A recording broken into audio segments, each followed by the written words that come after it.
Hi guys, welcome to HardReset.Info channel. Today I will show you how add event to your calendar on your Samsung Galaxy A15. Our first step to do that is from main menu. We must go to the calendar application. In it we press day when we want to add our event, maybe 26th of January, and we press this plus icon.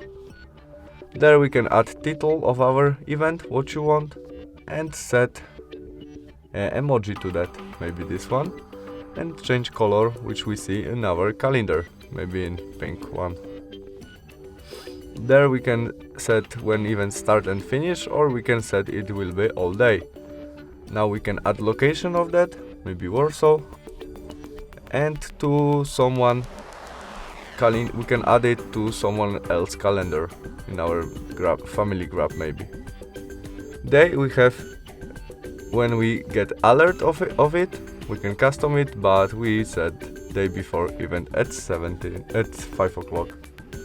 Now we can set repeat when our event repeat. It can be every week maybe, and we go back. There we can add our notes to event, make video conference in it, attachment, and invite some people. After we set all we need, we click save, and we have it in our gallery with our icon and color and title. We can press there, and there we have more information about that. That's all. Thanks for watching. Bye.